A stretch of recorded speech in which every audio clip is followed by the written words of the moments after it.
on Maritime Cooperation, which includes the Philippines' proposal to establish an ASEAN Maritime Center, which will serve as an important platform for maritime cooperation in coordination with relevant ASEAN and ASEAN-led mechanisms.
Whisper in the breeze, it calls our name.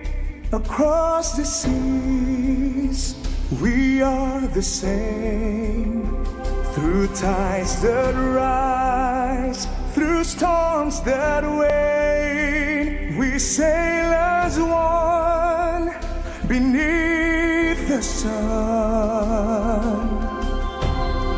One vision, one ocean, together in motion. We rise, we shine, we reach for the sky. One heart, one dream, through the waters we gleam. ASEAN, we are one till the end of time.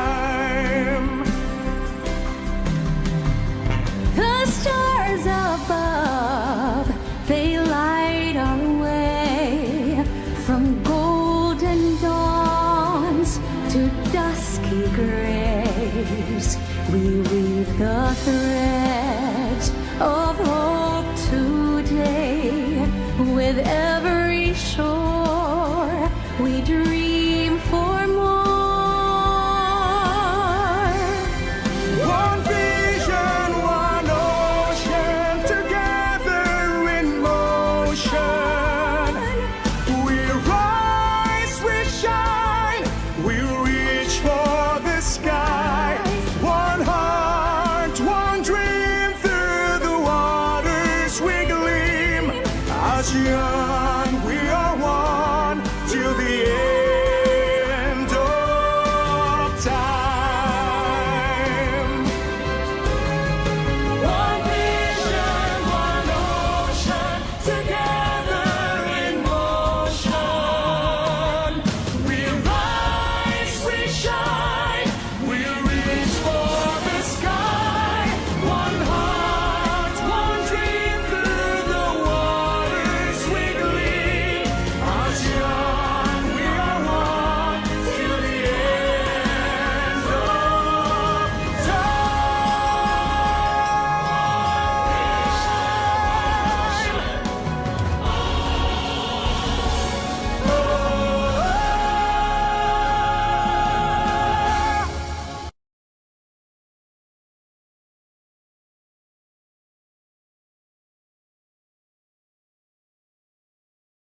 In 2026,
member states. These seas have long carried our trade, our dialogue, and our solidarity. Anchoring the design is a golden rice stalk, a symbol of nourishment, resilience, and our shared pursuit of food security.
In a region bound by seas and stories, 11 nations found one dream.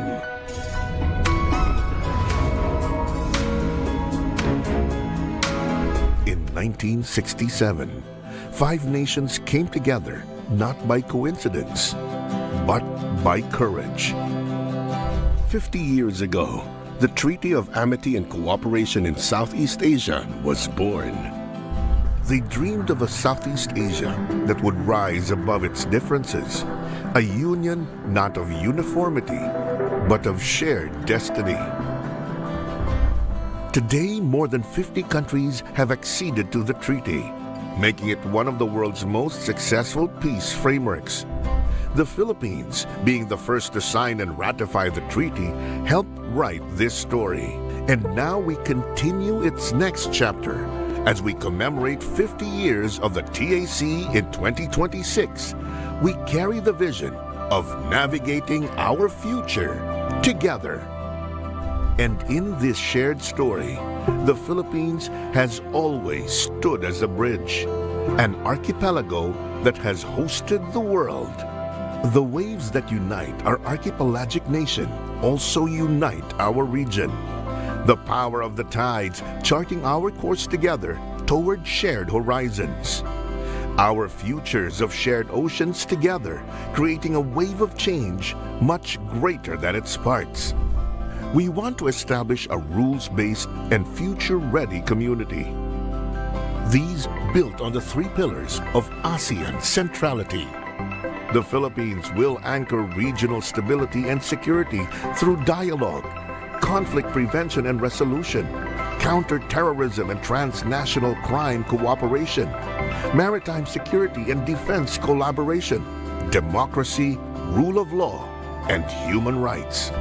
Economic growth so that progress reaches every shore through trade liberalization and economic integration, development of women-led SMEs, innovation, digital economy, and financial inclusion, and reducing development gaps among member countries. Through education, youth and cultural exchange, environmental sustainability and disaster management, health, labor, gender equality, and inclusivity. We will also preserve cultural heritage and our shared ASEAN identity. We speak in many tongues, but share one language, the language of cooperation. In every handshake, every agreement, every shared dream, ASEAN reminds us our strength lies in our togetherness.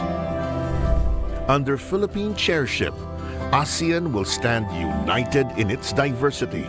Together, we anchor peace, build prosperity corridors, and empower our people for a future that honors our past while capitalizing on our strength together. ASEAN is more than a union of nations. It is a living story, and the Philippines, its proud storyteller. One vision, one future, one community. Mabuhay! Welcome to the Philippines. Welcome to ASEAN 2026. ASEAN 2026, hosted by the Republic of the Philippines.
of ASEAN.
As we gather today, we look forward with purpose, guided by the Bimpiaga Vision 2035 and its strong alignment with the broader aspirations of ASEAN.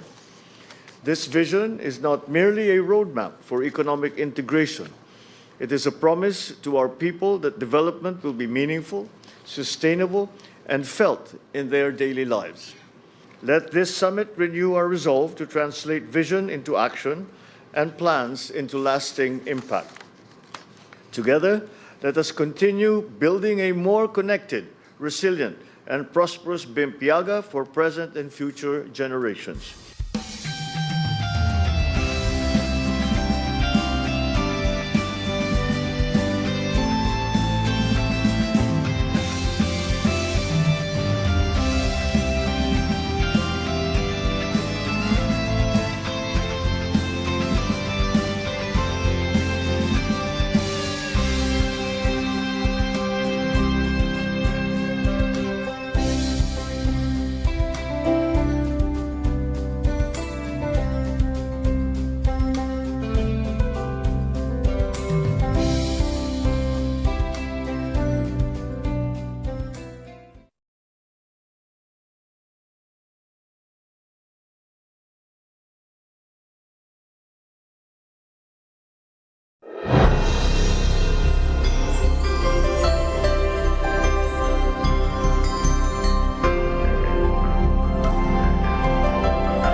is my great pleasure to welcome you all to the 48th ASEAN Summit and related meetings here in the Philippines, Queen City of the South, Cebu. I recognize that each delegation has traveled here despite demanding schedules and pressing responsibilities at home. That you have chosen to be here reflects not only the urgency and significance of the occasion, but also our shared commitment to the enduring values that continue to bind our region together: dialogue, cooperation, and mutual respect. Ladies and gentlemen, our theme of navigating our future together has always held true for ASEAN. But now, more than ever, it is a principle that we must continue to share, an idea we must continue to embrace. So as we begin our work today, let our discussions be guided by wisdom, openness, and our enduring commitment to one another. Aligned with the Philippines' 3 Ps, peace and security anchors, prosperity corridors, and people empowerment, our discussions today will chart our course as we navigate our future together.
Today, we gather to confront with unity and resolve the repercussions of the situation in the Middle East and seek to advance our common commitment to peace, stability, and prosperity, while ensuring that the benefits of our cooperation are felt by all our peoples. In this regard, the Philippines as chair reaffirms its strong commitment to steering ASEAN through changing and uncertain times under our chairship theme, navigating our future together. As we push forward the first year of the implementation of the ASEAN Community Vision 2045, we are reminded that our region is strongest when we turn shared challenges, however daunting they may be, into shared purpose. And to this end, we recognize the importance of maritime cooperation and look forward to the adoption of the ASEAN Leaders' Declaration on Maritime Cooperation, which includes the Philippines' proposal to establish an ASEAN Maritime Center, which will serve as an important platform for maritime cooperation in coordination with relevant ASEAN and ASEAN-led mechanisms.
calls our name across the seas.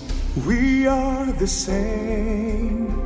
Through tides that rise, through storms that wane, we sail as one beneath the sun.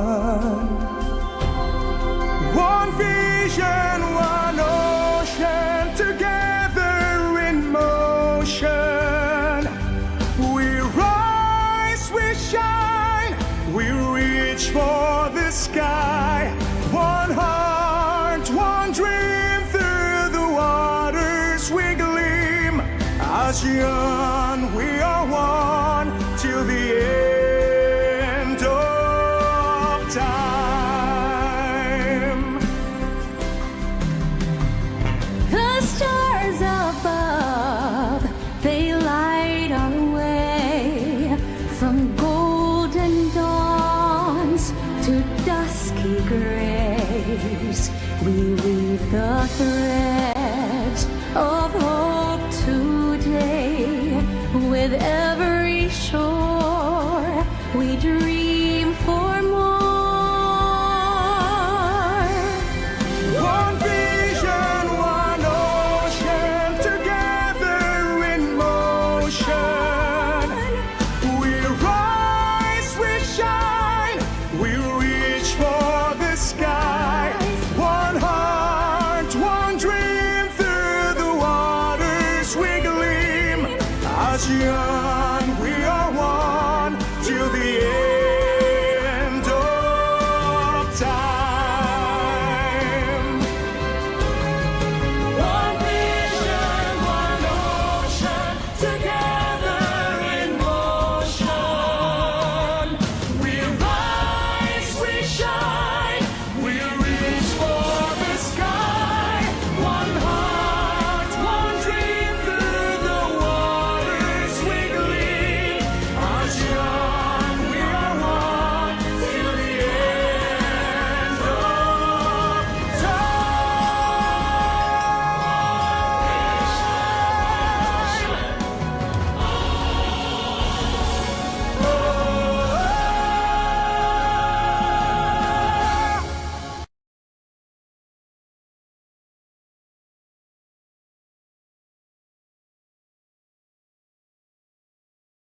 In 2026,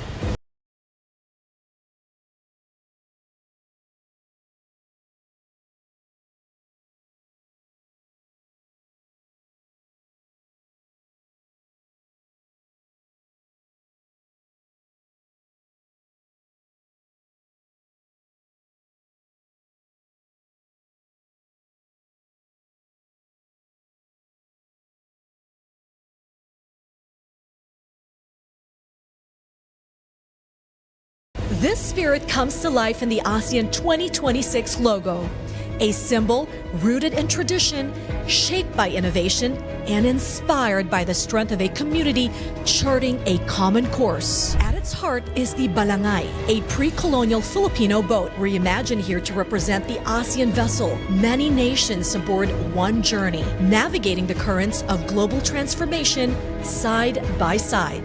Flowing beneath it is a wave, drawn from the waters that connect our member states. These seas have long carried our trade, our dialogue, and our solidarity. Anchoring the design is a golden rice stalk, a symbol of nourishment, resilience, and our shared pursuit of food security. Look closely.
In a region bound by seas and stories, 11 nations found one dream.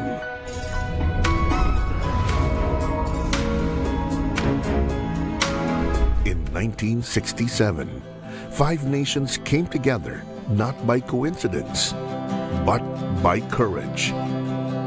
50 years ago, the Treaty of Amity and Cooperation in Southeast Asia was born. They dreamed of a Southeast Asia that would rise above its differences, a union not of uniformity, but of shared destiny. Today, more than 50 countries have acceded to the treaty, making it one of the world's most successful peace frameworks. The Philippines, being the first to sign and ratify the treaty, helped write this story. And now we continue its next chapter as we commemorate 50 years of the TAC in 2026. We carry the vision of navigating our future together. And in this shared story, the Philippines has always stood as a bridge, an archipelago that has hosted the world. The waves that unite our archipelagic nation also unite our region. The power of the tides charting our course together toward shared horizons. Our futures of shared oceans together, creating a wave of change much greater than its parts. We want to establish a rules-based and future-ready community. These built on the 3 pillars of ASEAN centrality. The Philippines will anchor regional stability and security through dialogue, conflict prevention and resolution, counter-terrorism and transnational crime cooperation, maritime security and defense collaboration, democracy, rule of law, and human rights. Economic growth so that progress reaches every shore through trade liberalization and economic integration, development of women-led SMEs, innovation, digital economy, and financial inclusion, and reducing development gaps among member countries. Through education, youth and cultural exchange, environmental sustainability and disaster management, health, labor, gender equality, and inclusivity. We will also preserve cultural heritage and our shared ASEAN identity. We speak in many tongues, but share one language, the language of cooperation. In every handshake, every agreement, every shared dream, ASEAN reminds us our strength lies in our togetherness. Under Philippine chairship, ASEAN will stand united in its diversity.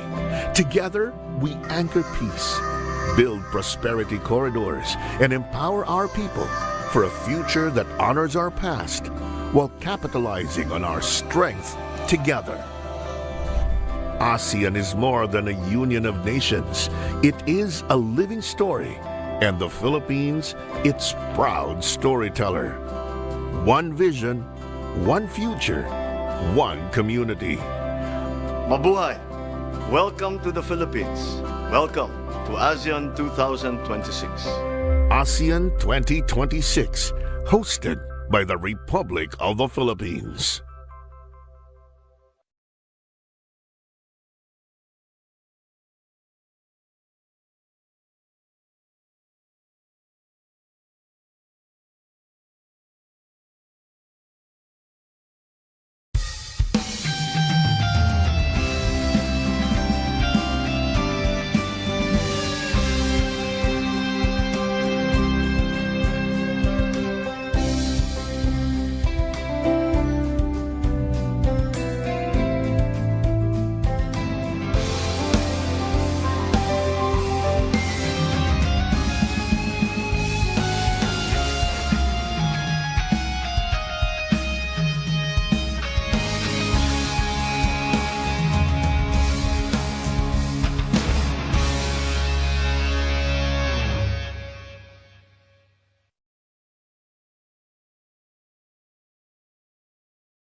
Mabuhay ang ASEAN!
As we gather today, we look forward with purpose, guided by the Bimpiaga Vision 2035 and its strong alignment with the broader aspirations of ASEAN. This vision is not merely a roadmap for economic integration. It is a promise to our people that development will be meaningful, sustainable, and felt in their daily lives. Let this summit renew our resolve to translate vision into action and plans into lasting impact. Together, let us continue building a more connected, resilient, and prosperous Bimpiaga for present and future generations.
is my great pleasure to welcome you all to the 48th ASEAN Summit and related meetings here in the Philippines, Queen City of the South, Cebu.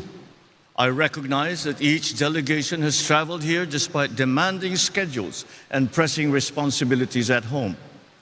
That you have chosen to be here reflects not only the urgency and significance of the occasion, but also our shared commitment to the enduring values that continue to bind our region together: dialogue, cooperation, and mutual respect. Ladies and gentlemen, our theme of navigating our future together has always held true for ASEAN. But now, more than ever, it is a principle that we must continue to share, an idea we must continue to embrace. So as we begin our work today, let our discussions be guided by wisdom, openness, and our enduring commitment to one another. Aligned with the Philippines' 3 Ps, peace and security anchors, prosperity corridors, and people empowerment, our discussions today will chart our course as we navigate our future together.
Today, we gather to confront with unity and resolve the repercussions of the situation in the Middle East and seek to advance our common commitment to peace, stability, and prosperity, while ensuring that the benefits of our cooperation are felt by all our peoples.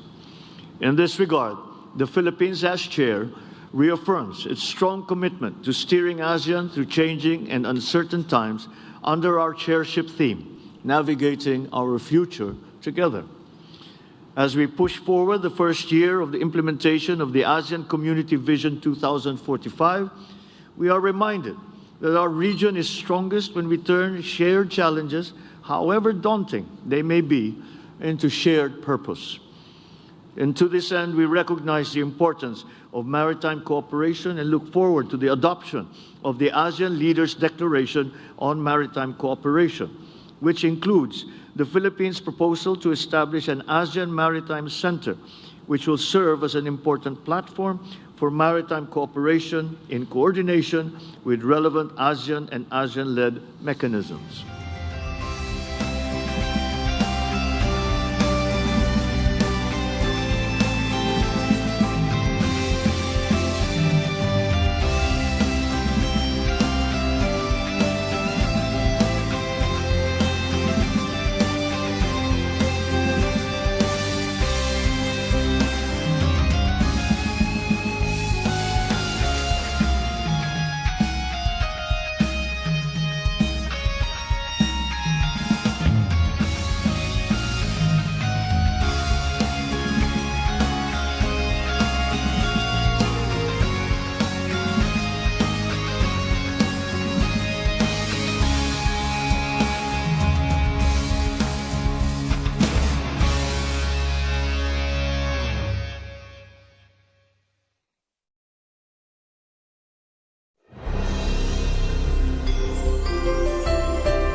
breeze, it calls our name.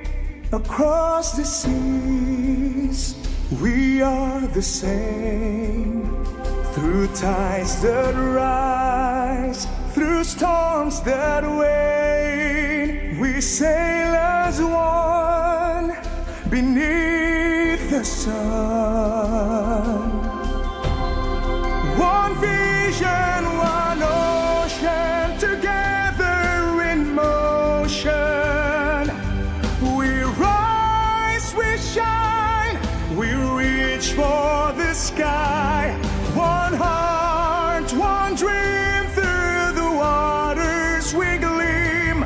ASEAN, we are one till the end of time. The stars above, they light our way. From golden dawns to dusky grays, we weave the threads of hope today. With every shore, we dream for more. One vision, one ocean, together in motion. We rise, we shine, we reach for the sky. One heart, one dream, through the waters we gleam. ASEAN, we are one till the end of time. One vision, one ocean, together in motion. We rise, we shine, we reach for the sky. One heart, one dream, through the waters we gleam. ASEAN, we are one till the end of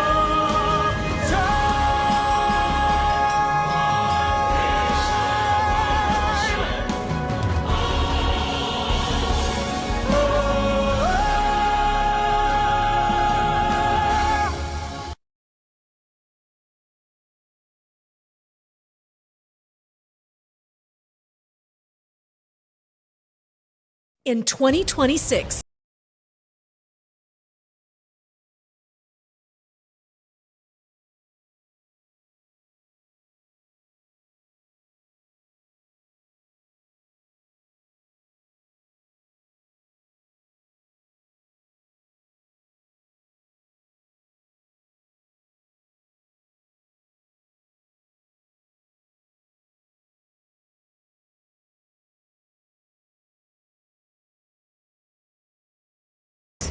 this spirit comes to life in the ASEAN 2026 logo, a symbol rooted in tradition, shaped by innovation, and inspired by the strength of a community charting a common course. At its heart is the Balangay, a pre-colonial Filipino boat reimagined here to represent the ASEAN vessel, many nations aboard one journey, navigating the currents of global transformation side by side. Flowing beneath it is a wave drawn from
Introduce ka lang.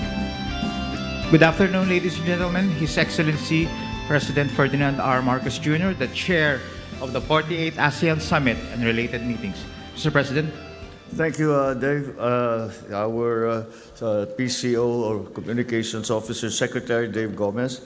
The other members of the Philippine Cabinet that are here, good afternoon. On behalf of the Filipino people, let me begin by thanking the members of the press for joining us here in Cebu for the 48th ASEAN Summit and related meetings.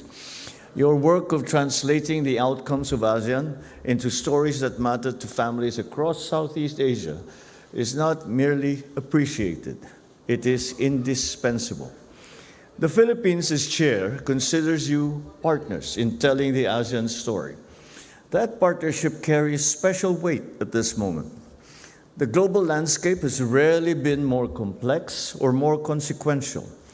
In the past 2 months alone, rising oil prices driven up by the Middle East conflict have pushed up the cost of basic goods and placed ASEAN nationals in harm's way around the world. It is precisely against this backdrop that the 48th ASEAN Summit convened, and that ASEAN's unity and centrality matters most, especially in such times. Yesterday, the Philippines hosted a special summit of the Brunei, Indonesia, Malaysia, Philippines, East Asian Growth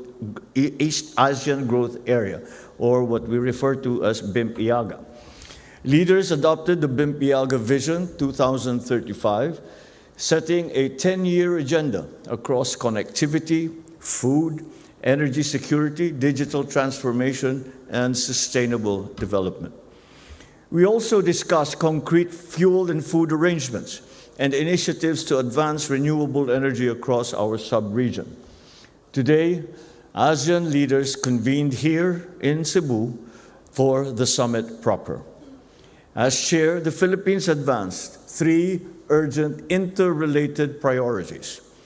Number 1, regional energy security and resilience. Leaders agreed on the importance of stable and reliable energy supply chains, greater energy interconnectivity, and accelerated diversification towards renewable and alternative sources, aligned with our long-term climate commitments and designed to reduce dependence on volatile external markets. Now, 2 concrete steps stand out. First, we called for the expedited ratification of the ASEAN Framework Agreement on Petroleum Security, or APSA, which ensures mutual support amongst member states during supply shortages. Second, we pushed for the operationalization of the ASEAN Power Grid, connecting the electricity networks of all 11 member states to enable cross-border power trading, support renewable integration, and deliver more affordable electricity to nearly 700 million people. The next main subject that we tackled was food security. Rising energy prices, disrupted shipping routes, and soaring fertilizer costs are squeezing families across the region. Leaders agreed to keep essential goods moving, maintain open and predictable markets, and strengthen intra-ASEAN trade, and reinforce regional food security mechanisms. This means building more resilient supply chains, supporting agri-MSMEs and smallholder farmers, promoting climate-smart agriculture, and reinforcing ASEAN-led food reserve systems. We also called for the swift ratification of the upgraded ASEAN Trade in Goods Agreement, or ATIGA, which modernizes regional trade, eliminates non-tariff barriers, and builds on ATIGA's landmark achievement of making ASEAN virtually tariff-free, with around 99% of products already duty-free. Critically, its crisis provisions ensure that essential goods continue to flow during emergencies. And the third main topic was the safety of ASEAN nationals abroad. For the Philippines, this remains a deeply important priority. Millions of Filipinos live and work overseas in shipping, in healthcare, construction, and other sectors vulnerable to global disruptions. ASEAN agreed to work more closely together through faster coordination, accelerated information sharing, stronger cooperation with host governments, and timely support for those ASEAN nationals who may need urgent assistance, evacuation, and/or repatriation. Across all of these three priorities, ASEAN agreed that our response must remain people-centered. We also recognize the role of innovation.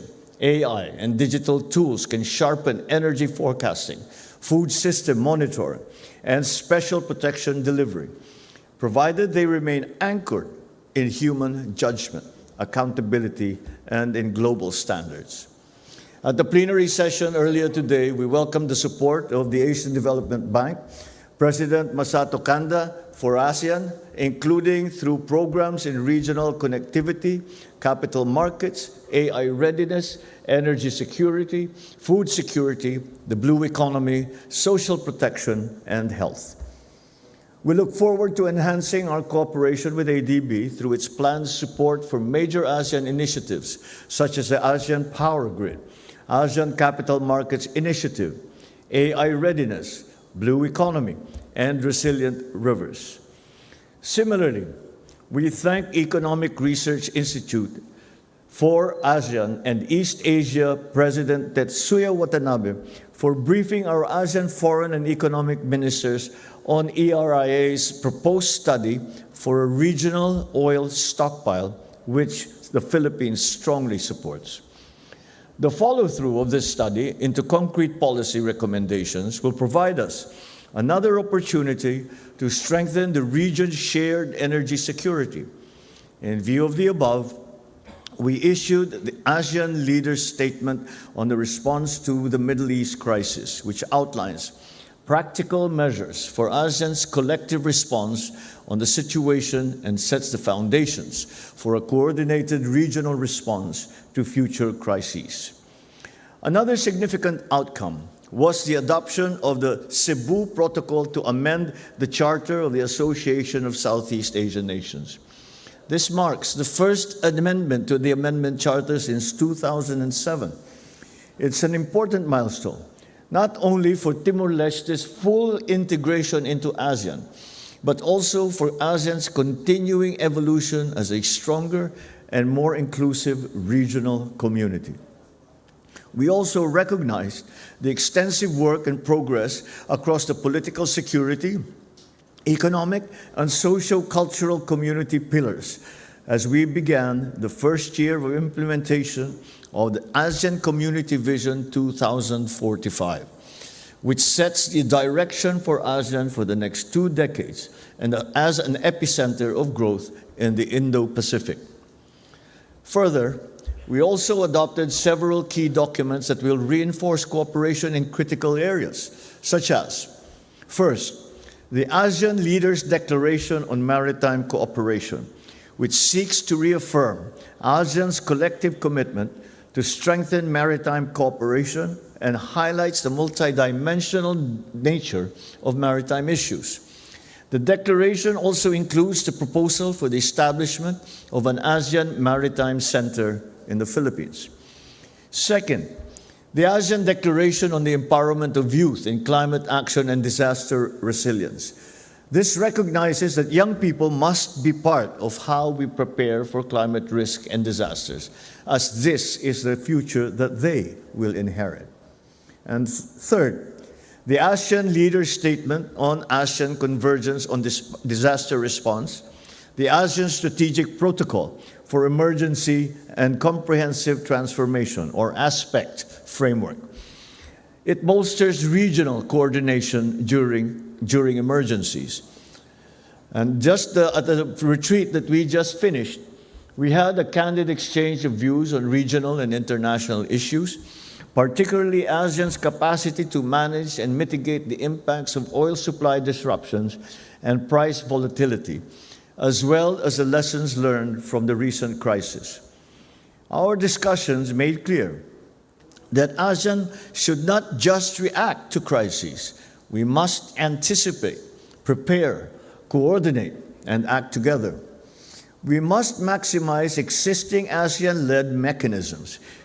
We must strengthen our institutions. We must deepen cooperation with our partners in accordance with the ASEAN Charter, the United Nations Charter, and the 1982 United Nations Convention on the Law of the Sea, or UNCLOS.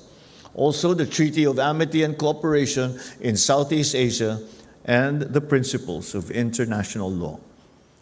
Today, we made important progress in bringing ASEAN leaders together as the world confronts profound global uncertainty and economic volatility. But of course, the work is far from over.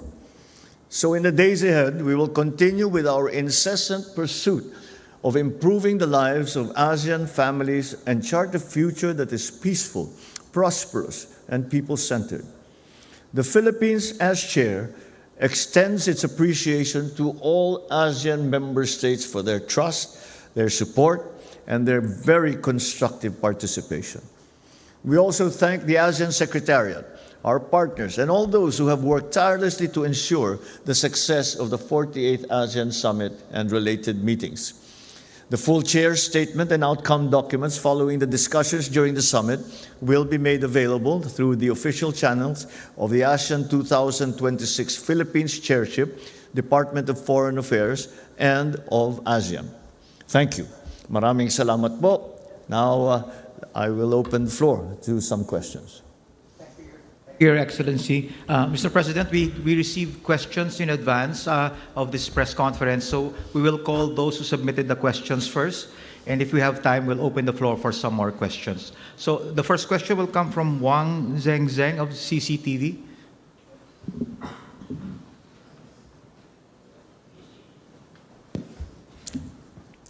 Thank you, Secretary. Thank you, Mr. President.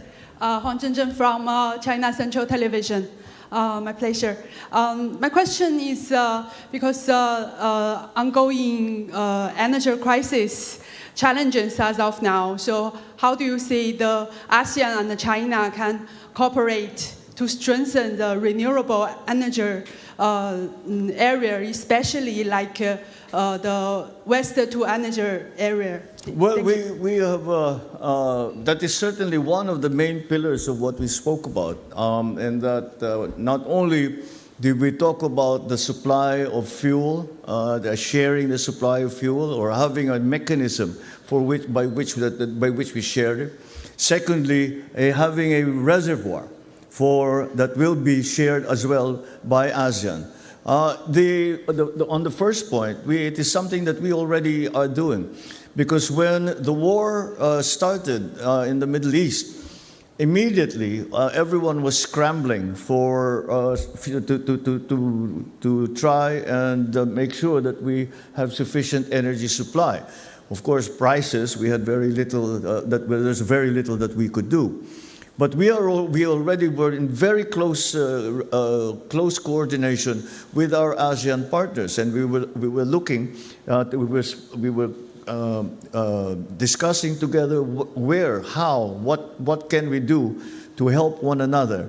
And it has been a very successful enterprise. And I think that the reason, at least I can speak for the Philippines, that we have, I would say, a good supply of the different types of fuel. We have diesel, of kerosene, of jet fuel, of gasoline. All of these things we have a reasonable supply, is because of the assistance and the cooperation of our partners in ASEAN, and of course in other countries as well.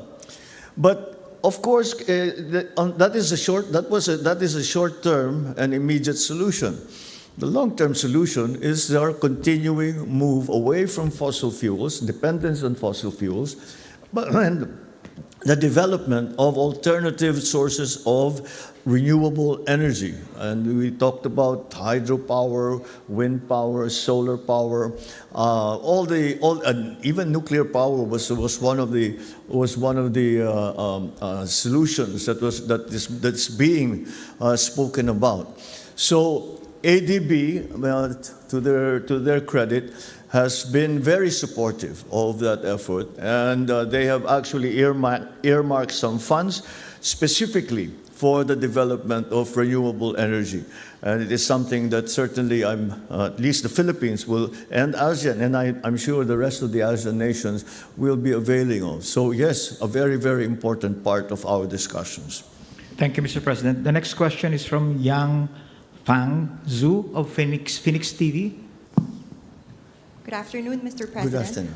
This is in relation to the ASEAN Maritime Center. At the time when the South China Sea remains a fairly sensitive issue, how do you see this initiative, further reinforcing ASEAN centrality while at the same time promoting trust, dialogue, and constructive engagement with China? Well, I suppose as the situation in the South China Sea becomes more, shall we say, unreadable, this becomes more important, that there will be a central repository for maritime issues and maritime policy that will apply to ASEAN members. What we are looking for, or what is the ultimate reason for having this maritime center, is not to confront or not to somehow push back on any single force or any single country. It has to be seen from this perspective. What we are working for is the continued freedom of navigation and the peaceful navigation in South China Sea. As we all know, a large percentage of world trade goes through the South China Sea. And as has been demonstrated by the closure of the Strait of Hormuz, the Strait of Hormuz is 20% of the entire oil supply of the world. And we are all very aware of the effects of that. But if such a thing would happen in the South China Sea, the inevitable consequences would be are alarming just to even think about. And so that is the point of that maritime center. And so that, and then of course there is the attendant issues of assistance, of making sure that our waters are safe, that our territories are well respected, and that UNCLOS is the single most important guide and principle that we adhere to. And that is the function, as we see it, that the Maritime Center will perform. And I'm very optimistic that it will in fact be established. And the discussions that we had were progressed very, very quickly. There was a very wide consensus amongst members that of the things that need to be done and how we need to do it. So since we proposed the idea, we are offering the Philippines to be the home of that center. Thank you, sir. Thank you. Thank you, Mr. President. The next question from Jonah Gilagon of Asahi Shimbun. Good afternoon, sir. Oh, good afternoon. So I have a series of questions about Myanmar. The foreign ministers are set to hold a virtual meeting with their Myanmar counterpart. Was it the leaders who gave this instruction to the foreign ministers? Do the leaders also agree that meeting the Myanmar foreign minister is an appropriate or a necessary step to take at this time? Could you explain, the rationale behind it? Additionally, is this virtual meeting with Myanmar a step toward the normalization of the status of Myanmar in ASEAN? And is it a recognition of the new government of Myanmar? Last one, what are ASEAN's thoughts on the results of the Myanmar general election, and whether it will recognize the newly formed government? Thank you. Well, there is no need to further recognize Myanmar. The government of Myanmar has been recognized, and that's why Myanmar is a member state. And however, because of the situation in Myanmar, where there is a humanitarian disaster that's going on. There's continued fighting going on. There is a impending. There is what is a low-level civil war still going on. Then that is why the ASEAN proposed the 5 points of consensus. And these essentially are that we have peace, that there's representation, the things that are necessary for a democratic state to function. And this 5 points of consensus was agreed upon by Myanmar. But unfortunately, we have not seen the actual implementation, or despite the adoption of the 5 points of consensus, we have not seen any progress in Myanmar. And it's interesting that you should ask that, because I just came, before coming here, we just had the retreat, wherein the leaders of the member states sit down and have a closed-door session. And one of the big subjects that was taken up was Myanmar. And I believe that it was many of the members aired their frustration about the lack of progress in the process of normalizing the situation in Myanmar, and trying to find a way forward, trying to find some kind of agreement amongst the member states. We all agree that we would like to see more progress. We all agree that we all should try very hard to find ways to shift what has become a moribund process right now. It is not moving. And certainly, although we will not abandon any of the main principles by which by which ASEAN operates, such as the respect for human rights, the rule of law, and in the specific case of Myanmar, on the 5 points, there was the beginnings amongst in that discussion. It was a very, very vibrant discussion, and in some cases, at some points, emotional discussion, because as I said during the retreat, and I don't think I'm betraying any confidence when I say this, that we have to do something, because Myanmar is not merely a trade partner. Myanmar is not merely a friend to ASEAN. Myanmar is part of the ASEAN family. And it is a tragedy when a family member is left out of the family for whatever reason. And so there was I think, a tacit agreement that we need to do more. We need to find those things. We need to find other ways to move the process forward. What those other ways are is something that we now will have to go away and think about. And we agreed that our foreign ministers, our foreign secretary, would that first of all that the leaders would try to find any ideas, because as we were sitting there, we said, we don't have the answers here. These things will not be decided now. But we will go away and try and find, maybe think about what can be done to improve the process, and to start to see some progress in that process of normalizing, once again, normalizing the situation in Myanmar.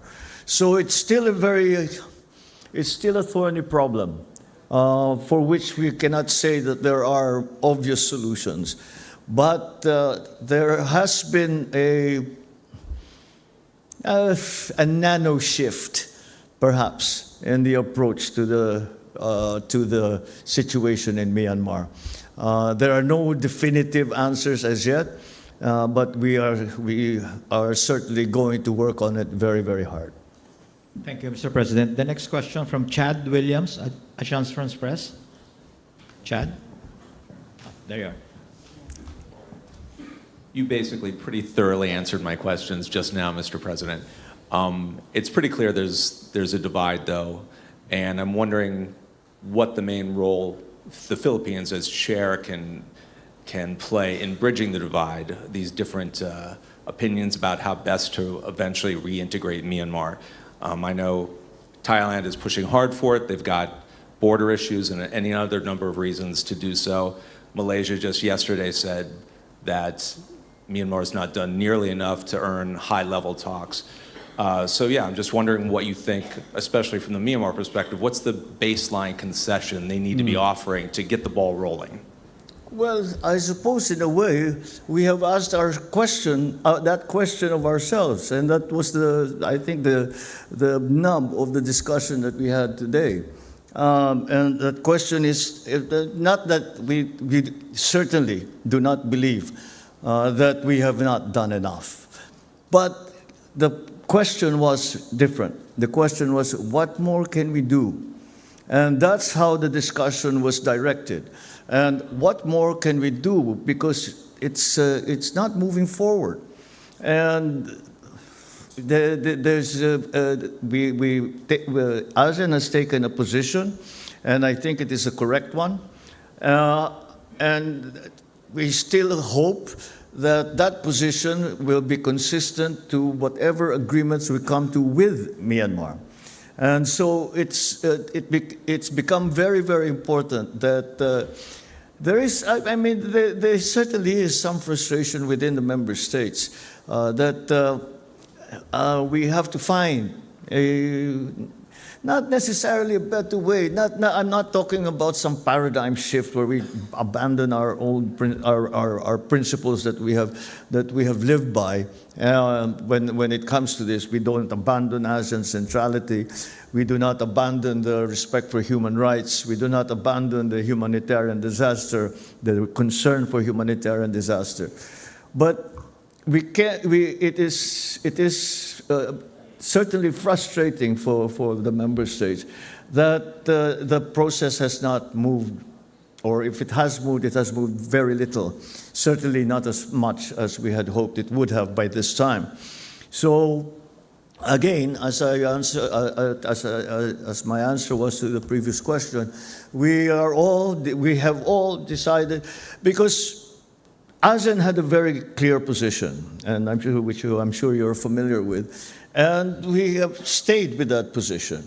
Now maybe it's time to, what we were talking about was not talking about changing our position or changing the things that we are aspiring to achieve, but perhaps seeing this methodology could be better or could be fine-tuned further.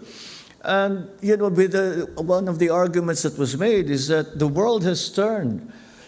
How many times since we started this discussion, since we started having to deal with this situation? And perhaps the context has changed a little bit. And maybe we should take that into account. That's not necessarily the case, but this is the discussion that we had. Thank you, Mr. President. A couple of questions from the Malacanang Press Corps. The first one from Maricar Sarkan, Brigada. Sir, regarding lang po ulit dun sa ASEAN Maritime Center, what is our timeline for making this center fully operational, and how soon can we expect it to start coordinating actual maritime security efforts? Okay, the concept of it, the principle of it is fully agreed on. We don't know, we actually heard, I did not hear any arguments against it.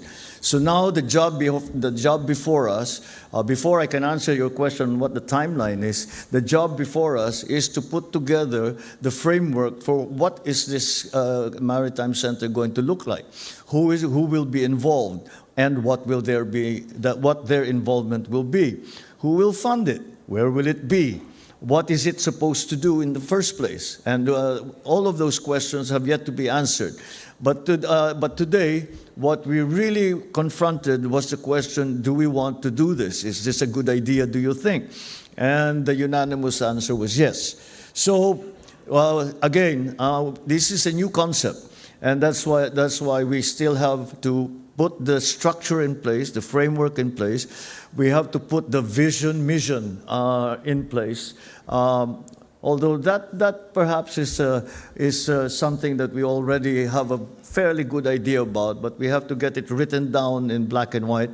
And again, how the Maritime Center is going to be structured so that we are able to do the things that we hope for it to do, which is maintain safety in the South China Sea, maintain the freedom of navigation in South China Sea, maintain order in the South China Sea. You know, we have monitor the ships, see which one is going where there's illegal fishing, for example, where they're using sea routes for smuggling, for human trafficking, all of those things put together.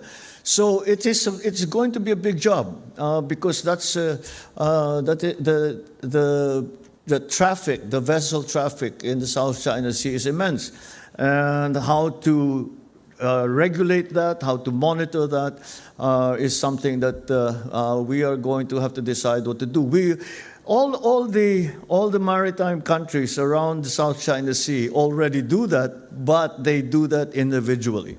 The idea of the Maritime Center is to make a cohesive organization that will put together all the efforts of all the different countries, ASEAN, and even other countries outside of ASEAN who have an interest, who are stakeholders, put it together so that we are working together with one another, helping each other, and hopefully achieve some kind of, we are able to put together all our efforts so that there are no gaps in what we are trying to do. There is no duplication of work. And again, we maintain the peace in the South China Sea. Thank you, Mr. President. The next question from Ivan Mayrina, GMA 7. Good afternoon, Mr. President. Good afternoon. This is on the point of energy security and mutual support among member states. Yes. Did the Philippines get new supply commitments from our ASEAN neighbors? Did we get new supply commitments? And if so, how firm and dependable are these commitments, given that our neighbors are facing the same crisis and they will naturally prioritize their own interests? Well, actually, we did not talk about supply. Not here. You know why? Because we already have been discussing this for the past, few months, 3 months. And the arrangements for supply, for fuel supply, have already been made with not only member states, but the states outside of ASEAN. And so this is not something that needed to be put together any longer, because our supply lines were immediately established. I mean, the war started February 28. February, by the next day, this government, at least, was already in contact with all our suppliers, and beyond that, we were also looking for other suppliers, what we can refer to as non-traditional suppliers, all the way out to Africa, to Latin America, who before we did not really get a supply from. So no, it wasn't discussed because we have already made.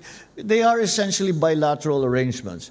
The one thing that we talked about that was that concerned fuel supply was a fuel reserve. That to put together a fuel reserve is something like the emergency rice reserve. That came up too because we talked about food. So to increase the rice emergency rice reserve that we share with one another when there is a crisis, and enlarge that, but also the oil products or different oil products reserve, because the situation right now is very different from each country. Some countries have a surplus of a certain kind of fuel. Other people have shortage, and we're trying to balance that out. But beyond that is the reserve, so that we have something in reserve. And when something like this happens, a war happens, a trade route like the Strait of Hormuz is closed, and with all the attendant effects, we have somewhere to immediately run to for emergency supply. That's more what we discussed, rather than arrangements to, it's left to individual countries to make their own arrangements on how to gain supply, because we are all in a different situation. Like for example, in the Philippines, the number one important fuel is diesel. But other countries, what they are struggling with is jet fuel. With other countries, it's gasoline. With other countries, it's gas. So we're trying to even out those differences between countries. So we are making our own arrangements, but at the same time, we are coming together and promoting and developing the idea that we will have a fuel reserve, all the kinds of fuels, all the different kinds of fuels, crude oil, all the way to jet fuel, all the way to the most refined fuel. And to have so that when such a thing happens again, if it ever, hopefully it will never happen again, but you never know. And should such a thing happen again, then there is a reserve that we can all avail of. Thank you. Thank you, Mr. President. The next question from Mara Cepeda of the Straits Times of Singapore. Sir, you mentioned that there is a need to expedite certain frameworks for energy security. Do we have a timeline, sir, for the APSA and the ASEAN grid? All of these are new ideas, and some of them actually still have to be ratified by the individual countries. And so everyone has a different schedule, but the understanding of everybody is that it is all ASAP. Everything is as soon as possible, and I think again this is one of the issues that nobody disagreed on. Is that we needed it last month. Forget about next month, 6 months, a year from now. We needed it yesterday, if not sooner, sort of thing. So that's the way we are approaching the problem. Mr. President, I understand that, but isn't it rather frustrating, or were there leaders during the summit that expressed frustration that these mechanisms do exist, but we cannot activate them at the moment when the region needs it most? Is there any way that you could trigger these mechanisms much faster so that we could meet the goals set by the summit? Look, we're open to suggestion. If you have a suggestion to make it faster, please tell us, because we are trying to examine everything we can do to make it, as I said, immediate. Thank you, Mr. President. Thank you, Mara. The next question from Miguel Flores of Reuters. Good afternoon, Mr. President. Good afternoon. Just to clarify, everyone agrees that there is an urgent need to address the fuel supply problems given the Middle East crisis, but the leaders have not yet agreed as to how to operationalize. No, we have agreed. Oh well, the mechanics of it, the idea, the principle of it was immediately unanimously agreed upon. But it's how do we do it? Well, let's talk about this fuel reserve. Is it going to be in one single place? Is it going to be scattered to the whole of ASEAN? There's like the Maritime Center. Where are we going to put it? What is it supposed to do? The reserve, for example, how do we share this? Even when we were talking about, we also talked about the ASEAN Common Grid, which is an idea that we have been developing for several years now, and that is to connect up power grids. I just had a meeting with Lao PDR, and they are already producing electricity that they export to their neighbors, and this is the idea. But how is that sharing? Who gets what? How do you pay for it? Do you pay for it? What is it, an exchange? Do you do credit? We haven't done it before, except at a fairly small level, low level. So that we have to put together, an algorithm, if you want, that will decide that the ones who is most in need How will they get it? And what do we do about the others who are also in need? Who comes first? Those are the questions that still need to be decided. But again, I'm very optimistic because these are we're talking about very smart people, and and more importantly than that, they are committed to making this succeed because everyone is suffering and everyone wants to get out of this situation. So that's why I'm very optimistic that we will not be wasting time with bureaucratic nonsense. We will not be arguing politics because this, that, or the other thing. We will be really working very hard to getting it done as quickly as possible in the best possible way. Just a very quick follow-up, Mr. President, if I may, Secretary. So how soon? I think because based on your answer, the mechanics are in place, but you cannot agree on the details on how to operationalize the fuel sharing agreement. So are the leaders not concerned that by the time you come to a consensus, the fuel supply has become much worse for the region? Our energy ministers haven't yet met. So it's impossible to say they haven't met. Therefore, they haven't laid out a timetable. But rest assured, the minute we have it, we will inform you. Thank you, Mr. President. The next question from Yige Guo of Xinhua News Manila Bureau. Please.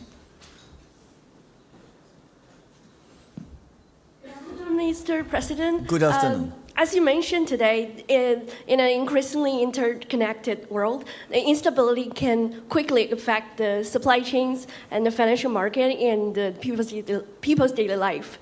So how important do you think the economic cooperation between China and ASEAN in maintaining the regional growth and the supply chain's resilience? And which areas do you think hold the most potential in the future cooperation? Thank you.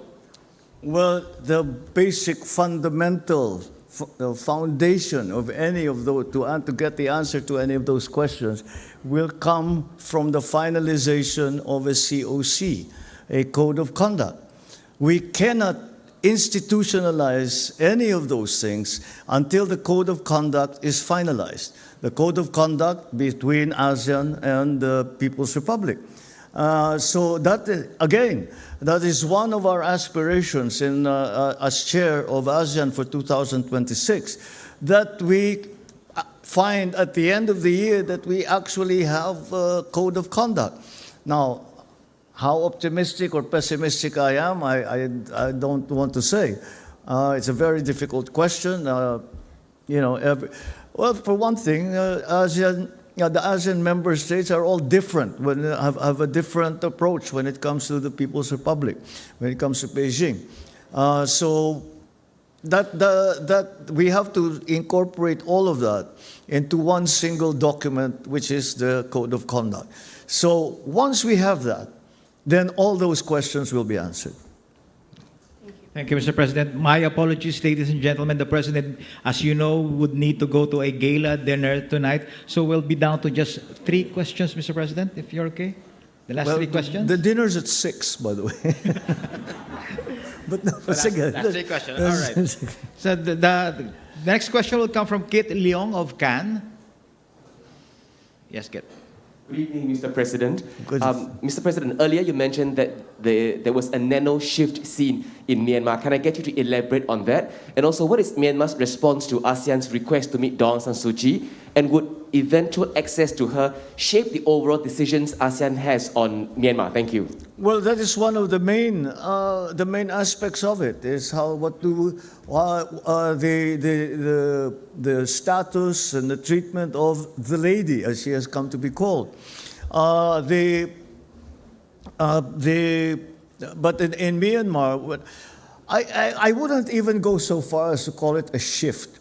I think it is more a recognition that we have to find other ways or something to move the thing forward.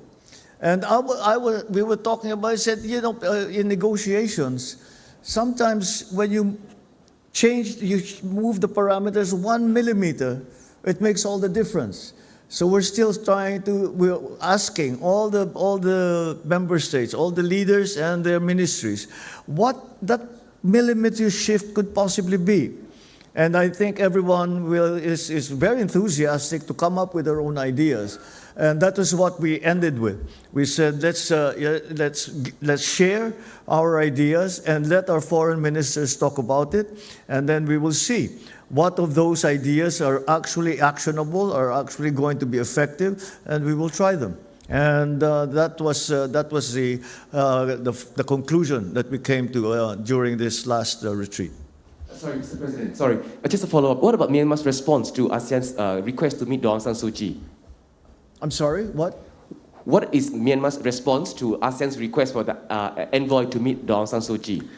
We didn't move on that. That is one of the main aspects of our